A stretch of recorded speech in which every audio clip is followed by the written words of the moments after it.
working to connect a region of over 600 million bridges between our lands.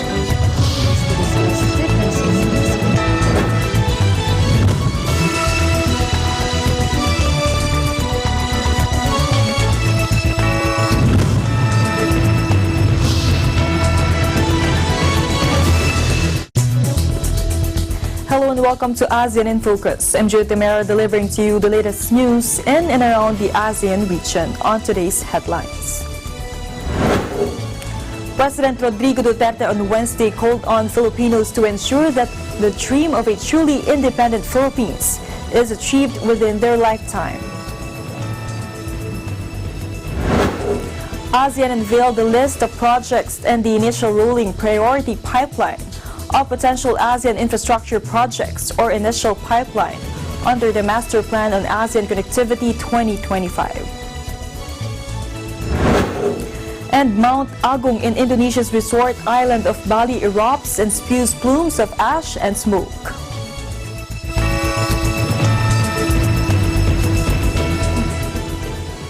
President Rodrigo Duterte on Wednesday called on Filipinos to ensure that the dream of a truly independent Philippines is achieved within their lifetime.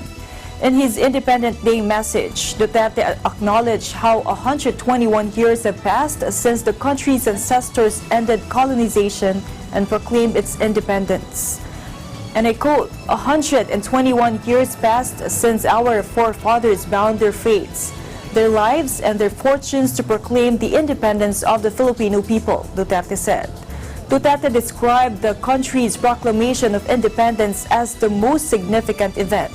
in Philippine history, but noted that our ancestors had to pay a price before it was realized. Duterte said the freedom we achieved back then was not without a cost. The tree of liberty blossomed on these lands because it was nourished by the sweat and blood of our patriots, heroes, and martyrs. The president, meanwhile, enjoined Filipinos to make the most out of our ancestors' sacrifices by ensuring a truly independent Philippines within this lifetime.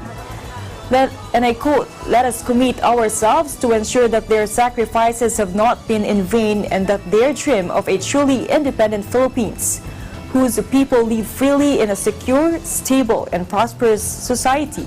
will be achieved within our lifetimes," Duterte said. He said he is one with the Filipino people in commemorating the anniversary of proclamation of Philippine Independence. Duterte is scheduled to lead the Independence Day rides in Malabang, Lanao del Sur.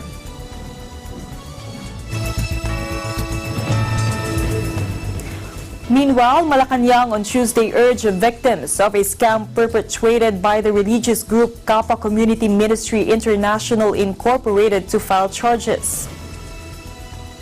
Those defrauded will have to file cases against this owner.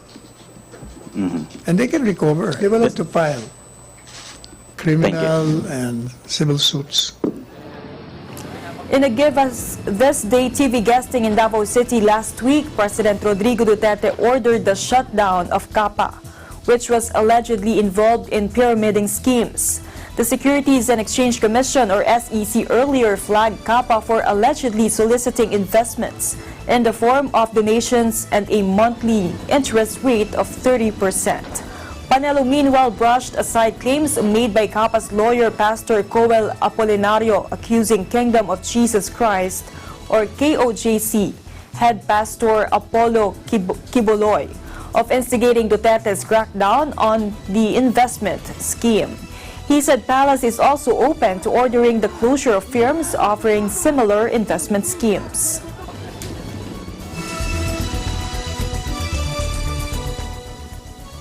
In other news, Thailand's junta leader has been officially proclaimed prime minister after the king endorsed parliament's vote to allow him to keep the position.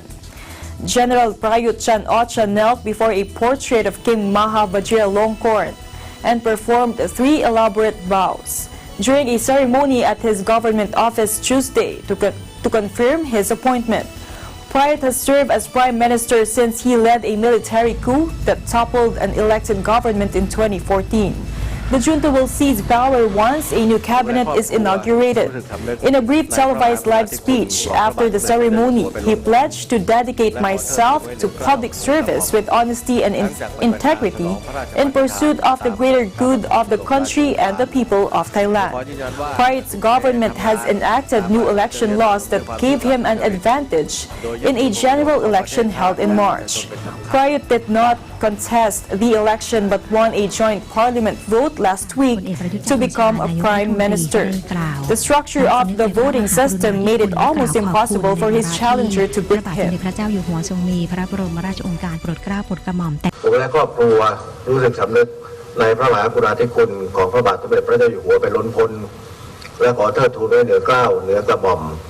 ทั้งจากปฏิบัติงานสนองพระราชปณิธานตามพระปฐมบรมราชโองการผมขอยืนยันว่าจะทุ่มเททำงานตามมาตรฐานจริยธรรมด้วยความซื่อสัตย์สุจริตโดยยึดถือผลประโยชน์ของประเทศชาติและประชาชนเป็นสำคัญ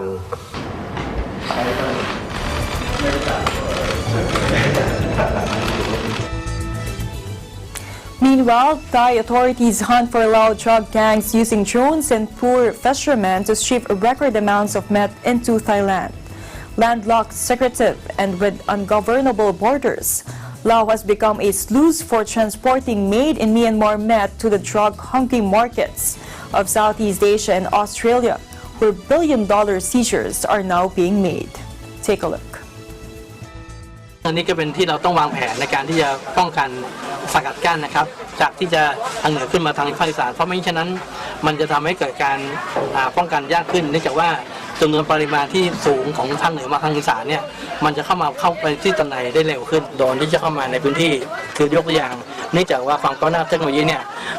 ผู้ค้าก็ใช้วิธีการตรวจสอบพื้นที่ว่าตรงตรวจสอบในหน่วยนี้มีหน่วยทหารอยู่ไหมหน่วยเจ้าที่อยู่ไหมแล้วก็ถ้าไม่มีปุ๊บเนี่ยเขาก็จะเอานำยาเข้ามาเดี๋ยวลาดตระเวนเป็นครั้งคราวนะครับก็คือประมาณว่าสัปดาห์หนึ่งประมาณ 3-4 ครั้งในการออกเรือลาดตระเวนเกือบ10 กว่าปีนะครับก็ร่างกายครับก็อยากเลือกคือร่างกายของเรามันเหนื่อยมันล้าครับมันไม่ไหวก็เลยตัดสินใจอยากเลิกยาผู้เสพเนี่ยจะทำผู้ป่วยไม่สามารถที่จะทำงานหรือว่าดำเนินชีวิตในประจำวันก็เป็นปัญหาหลักไม่ว่าจะเป็นระบบของครอบครัวของชุมชนของประเทศเรื่องของการ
Visiting the Philippines, Manila or Quezon City is a popular destination. But oftentimes the hustle and bustle of the city can be more stressful on your vacation. So when you feel the need to reconnect to nature or relax again, there's a beautiful oasis just outside of the city called the Garden at Ciudad de Victoria.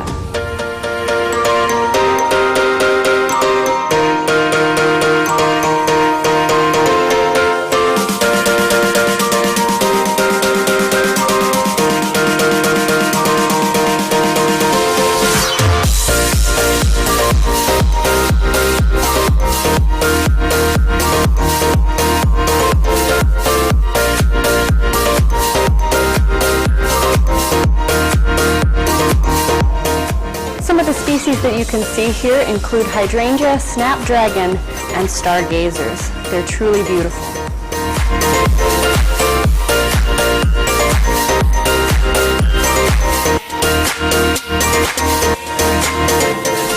The gardens at Ciudad de Victoria are so peaceful, tranquil, and beautiful that it's become a haven for young couples and a very popular venue for engagement photos.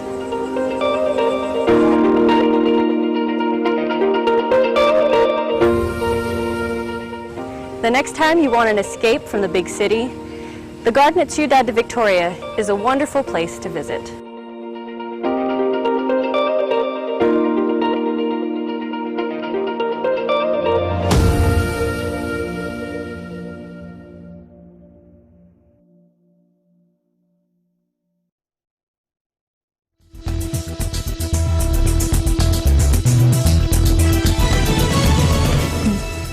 Welcome back. An oversupply of Philippine mangoes due to El Nino.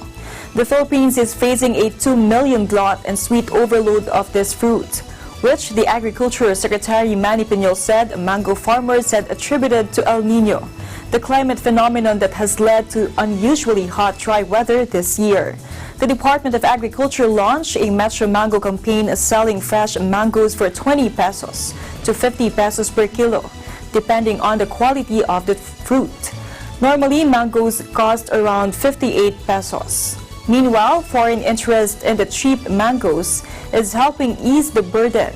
Secretary Piñol paid that Japanese firm Diamond Star Corporation has committed to buying 100 metric tons of mangoes for importing this season.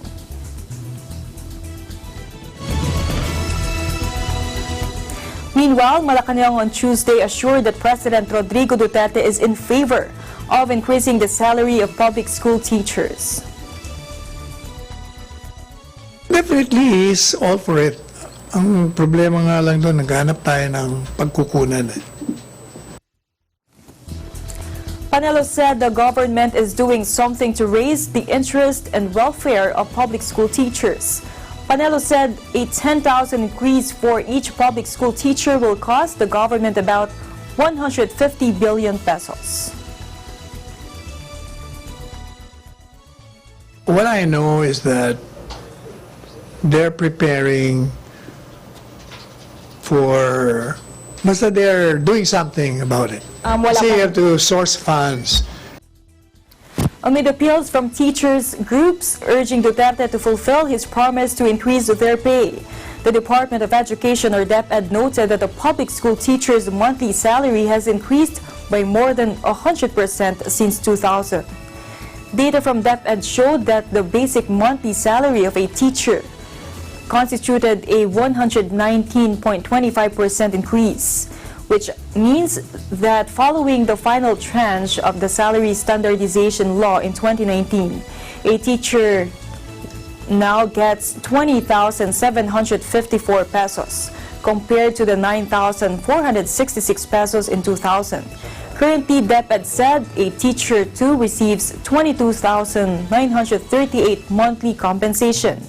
teacher 3 with 25,232 pesos, Master Teacher 1 with 40,637 pesos, Master Teacher 2 with 45,269 pesos, Master Teacher 3 with 51,155 pesos, and Master Teacher 4 with 57,805 pesos. DepEd Secretary Leonor Briones earlier said it is her duty to ensure that the salary increase is equitable within the government's means and is sustainable.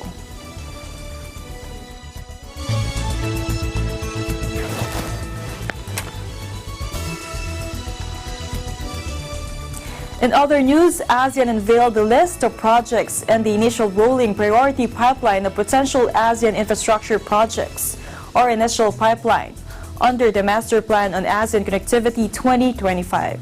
The initial pipeline projects will complement and strengthen the existing economic and transport corridors by enhancing connectivity and mobilizing investments. They form part of the overall infrastructure network necessary to achieve the vision of ASEAN connectivity.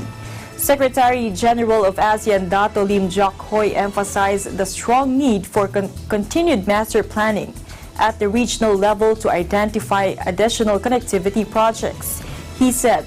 quote, ASEAN and its partners should enhance their cooperation to develop the necessary capacity of the ASEAN member states to prioritize, structure, implement, and manage projects. Despite being one of the world's fastest growing regions, ASEAN still faces budget constraints and competing demands for resources to address infrastructure investment needs. The initial pipeline is a list of ASEAN infrastructure projects that have satisfied a set of screening criteria and are expected,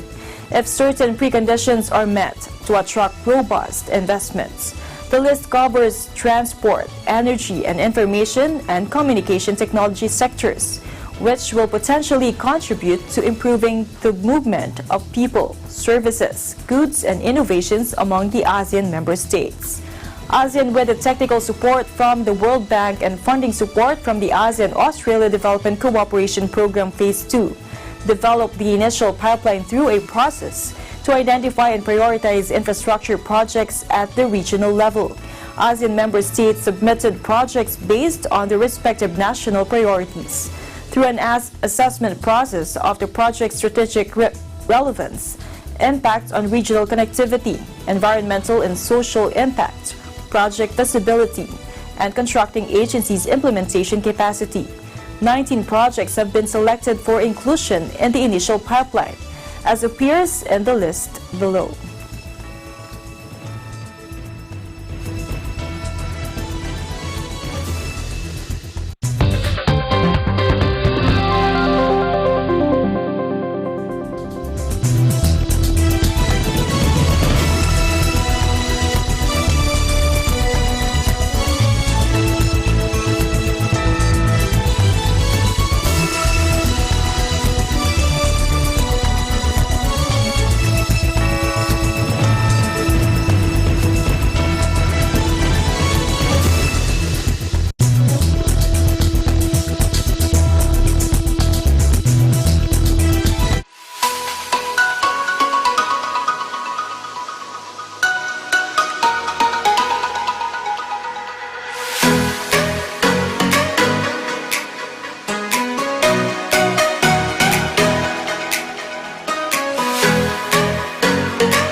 News, Linggo, alas 4 hanggang alas 5 ng hapon.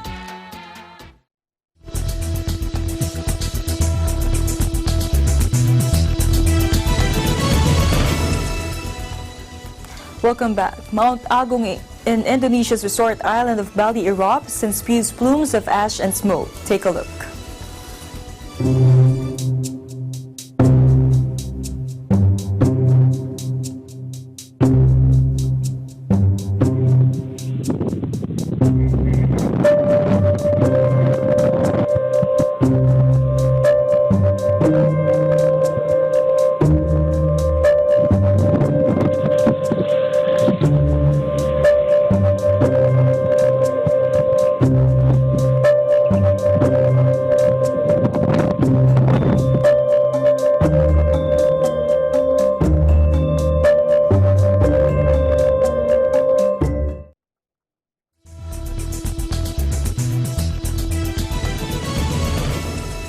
And that is the latest news in the Southeast Asian nations. Stay updated about the ASEAN region. I'm Judith Emera, and I'm on with 25.